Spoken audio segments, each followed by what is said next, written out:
Hi guys! Welcome back again sa aking YouTube channel. For today's episode, level up ng lola nyo. May pa-episode na. So ngayon guys, ang ating topic ngayon ay di ba malapit ng eleksyon ng barangay? At alam nyo, kahit barangay lang yan, may nagsusorby na. May mga pa-ek-ek na naman itong mga vlogger sa kabila, no? Nagsurvey na naman sila ng barangay. At alam nyo ba, ang kanilang survey ay kung sino daw ang iboboto nila. Halimbawa lang na itong dalawang binanggit nitong pangalan na si Amy at saka si Lenny, kung tatakbo nga ba daw ito sa isang barangay, kung sino daw ang iboboto nila, kung Lenny ba o Amy. Aba talaga itong mga BBM, grabe, dami nilang pakulon, no? Ang layo-layo pa ng eleksyon kayo. Ito ay content ng BBM, ha? Marami itong mga ginagawa para pag-usapan na naman talaga itong Lenny Robredo. Oh, sige guys, ito na ang video. Panoorin na natin sabay-sabay ng ating mga kababayan kung anong katangian ng isang politiko ang gustong-gusto nila. Mala Amy Marcos nga ba o mala Lenny Robredo? Alamin natin ang kanilang mga kasagutan. Let's do this! Let's go! Sir, kunwari sa lugar nyo, magtatatakbo si Kapitana Amy Marcos or Kapitana Lenny Robredo. Sino boboto mo? Sino yung may katangian ng kapitana na gugustuhin mo? O isang politician? Ayan. Siguro si Amy Marcos na lang kasi matagal na siya sa sa ganoong politika. Sa politika, sa ganoong mga Amy daw. Eh si yung isa parang hindi naman gaanong exposed sa ganoong mga gawain. Kaya si na lang siguro. Kasi kilala naman sila na yun talaga simula pa pagkabata, yun na yung trabaho nila. Sige. Thank you sir. Sige. Sir. Go. Tagig. Thank you very much, sir. Okay. Sige. Thank you. Bye-bye. 1 points for Amy na, ha? 1 point. Kapitana si Senator Amy Marcos or si former Vice President Lenny Robredo? Si Lenny po. Ha? Si Lenny. Si Lenny? Bakit si Lenny? Mas feel ko po mas matutupad niya po yung mga pangako niya po. Yun. Okay. Oh, magaling tong batang to. Kapitana Senator Amy or Kapitana Lenny Robredo? Lenny din po. Oh, yun. Mga kabataan ngayon talaga naman nag-iisip ang mga kabataan. Doon din po sa sinabi niya po kanina. Kasi mas matutupad niya po yung hiling ng mga tao po. Okay. Thank you po. Okay. Kaya, tatanungin lang kita kuya, kunwari tatakbo sa lugar niyo si Kapitana Senator Amy Marcos or Kapitana Lenny Robredo. Sino boboto mo? Amy. Ha? Amy? Amy. Bakit Amy? Ay, ito ko. Nag-commercial pa.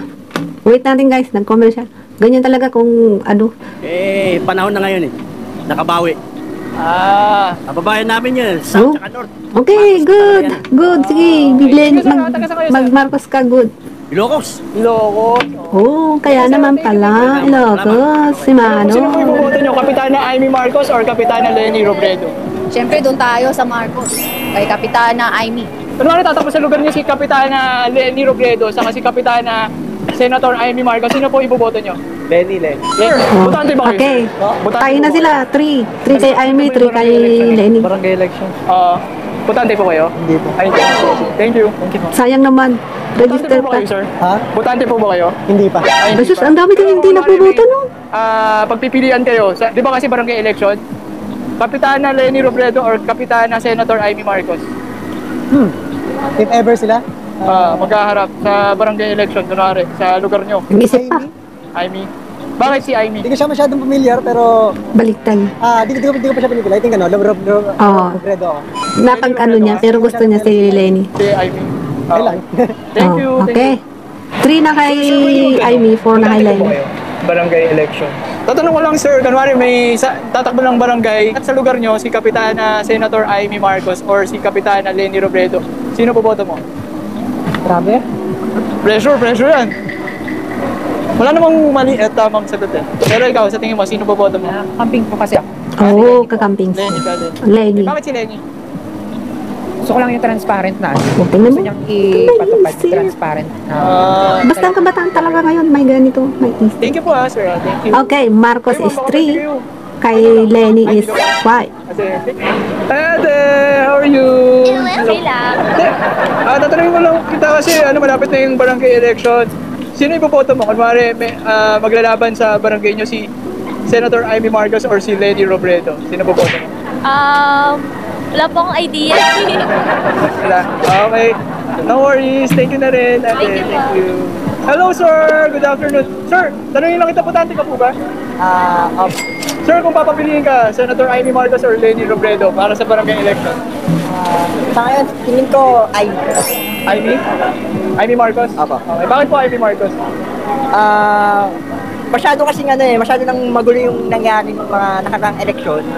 So, pang gusto ko lang makakita ng bago. Grabe, magulo daw. Thank you, sir. Magulo. Gustong bago. Eh, luma na kaya ang iboboto mo. Ano ka ba? Pilipinas! Okay. Okay, sir. Anong cosplay ginagaya niyo, sir? Actually, tao mode ako kasi. Gabi na kasi. Okay, tayo na, sir. This is the question. Sir, malapit na kasi barangay election eh. So, kung papapiliin ka, Senator Amy Marcos or Leni Robredo para sa barangay election? Actually, when it comes to politics, ay Marcos talaga eh. Pero, matatag Lenny tayo. Oo, Lenny. Wow, Marcos daw siya pero ngayon matatag daw Lenny na lang. Sir, bakit ba si Leni? Well, una-una kasi, may rin si Lenny, binibigay na makatulo sa ating Pilipinas. Big shot siya. Tingnan nyo, mga kabataan talaga, meron nito talaga. Sir, barangay election na kasi sa katapusan. So, wala, papapiliin ka sa barangay nyo, Senator Amy Marcos or si Leni Robredo. Sino pipiliin mo? Si Lenny! Putik, ganda tayo, Lenny! Oh, 7 na si Lenny for si Amy. Wala lang, gusto ko lang L. Buko ka. Sir, sino po kino-cosplay nyo? Si Dilo! Sino po? Si Dilo! Okay. Sir, malapit na kasi barangay election eh. So, kamari sa barangay nyo maglalaban. Dalawang politiko, Leni Robredo or Senator Amy Marcos. Sino pipiliin mo? Lenny Robredo! Pero depende, minsan nagiging Marcos ako. No. Gusto mong katangian sa isang politiko? Depende kasi kung anong gusto nilang gawin sa bayan eh. Minsan kasi iba, paboses lang eh. Pero hindi naman eh. Sir, sino po ang kino-cosplay natin? I'm cosplaying Inumaki Toge from Lidl sa Kaisen. Alright. Sir, malapit na kasi barangay election eh. Sino ang pipiliin mo? Kumari tatakbo sa barangay mo, Senator Amy Marcos or Leni Robredo? Actually, parehas naman maganda ang plataforma nila, pero I prefer po Lenny Robredo. Sino? Lenny. Leni Robredo. Bakit po si Leni? Hoy, may ads ka na naman ha. Dami mo ng ads. Sana all, maraming ads. I see naman na malinis yung intention niya, na okay yung plataforma niya, then parang nakakatulong talaga sa mga tao. Okay. Thank you, sir. Thank you very much. Thank you. So, yun guys, tinapos niya na yung kanyang pagsasurvey. At, ayun oh, mayroon siyang watawat ng NPA. Ewan ko kung ano tong taong to, tong vlogger na to. Pero ang alam ko itong vlogger na to ay mga Marcos siya. Parang propaganda niya lang ito. Ha? Kunwari siya, nagpa-survey lang yan. Pero, sabi niya nung huli, wala daw siyang magagawa kasi yun naman daw ang lumabas. And that's it for Ayan. now for today's video. The result may not be the one that you expect, pero that's how it is. Alam nga namang dayain ko pa yan, di ba? Actually, kay nga ako eh, kay Senator Amy nga ako eh, pero wala eh, ganun talaga. Disclaimer lang guys, hindi po tayo nanghingi ng voters ID nila, no? Hindi natin alam kung registered voter sila o hindi. Pero who knows, baka sa election 2025 or sa election 2028, baka lahat na sila ay registered voter by that time. So, itong video na ito ay magagamit nyo, no? If you know what I mean. Once again, this is Isip-isip Ate lang. Garcia. Okay. Papaalam muna tayo sa... So, yan lang guys, yung kanyang video. Ewan ko kung totoong sorby-sorby yan o kaya scripted yan. Kasi yung huling video niya, may watawat doon ng NPA, tapos may nagrarally. At tapos itong vlogger na to ay makapulahan to. Kaya, hindi natin alam. Pero yung mga nasorby niya, maraming ng Lenny. At sinabi niya naman sa huli niyang video na bahala na kayo mag-isip at gamitin ng utak. Yun ang sinabi niya. So, si Lenny nakakuha ng 9, si Amy nakakuha ng 4. Kung totoo man niya na sorby niya na hindi scripted, ay, nako, nag-iisip na talaga ang mga tao ngayon. At yung mga sinorby niya, karamihan doon mga kabataan, kasi alam mo naman yung mga kabataan malapit kay Lenny, no? At ang kabataan ngayon, ayaw na nila yung makalumang pagpili, yung mga ninuno natin kung sino ang nagbigay, yun ang binoboto. Ngayon yung mga kabataan pilit na binabago na eh. So, yun lang guys. At yan uso na naman ang sorby na yan kahit kapital lang ay talaga naman nakagawa ka ng content no. I believe ako sa'yo. Sana all nasa Pilipinas. Kaya agway ko guys at hindi na ako OFW.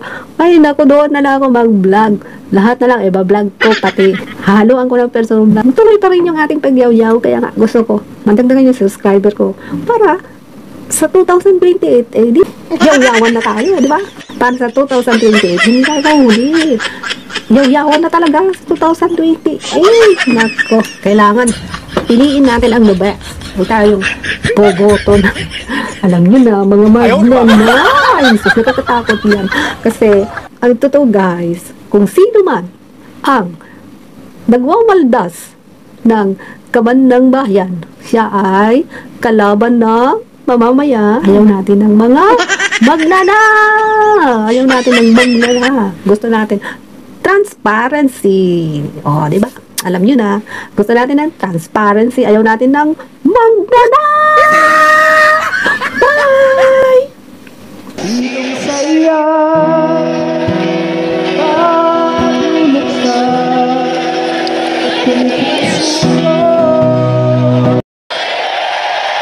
Dito po sa Pasig ngayon, tingnan nyo ang inyong mga katabi. Damhin ang pag-asang hatid ninyo sa isa't isa. Pag-asa ang ugat ng tunay na pagkakaisa. Pagkakaisang matatakbuhan mo kapag nagipit ka, sasagot kapag tumawag ka, titindig sa tabi mo kapag tumindig ka. Pagkakaisa hindi lang ng politiko sa politiko para sa pansariling interes, kundi ng Pilipino sa kapwa Pilipinong lumalaban dahil iisa lang ang ipinapakipaglaban. Isipin na lang natin ang Pilipinas na kaya nating marating kung ang pinuno kaisa sa bawat laban ng bawat Pilipino. Pinunong hindi kontentong mag-utos lang galing sa malayo. Sa halip, nakikita ang problema at naghahanap ng solusyon sa antas ng karaniwang tao. Pinunong nakikikayod, nakikipila, nakikisuot sa eskinita, sumusugod sa bagyo, tumatapak sa ground zero, umaangkas ng motorsiklo, patungo sa inyo.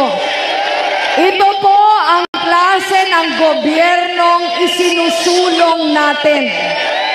Gobyernong tapat. Nahahanapin ka, pupuntahan ka para maitayo ka. Hindi kailangan ng transaksyon, hindi kailangan ng palakasan, hindi na kailangan magmakaawa ang tao sa padrino. Dahil dapat bawat isa sa inyo malakas sa sistema.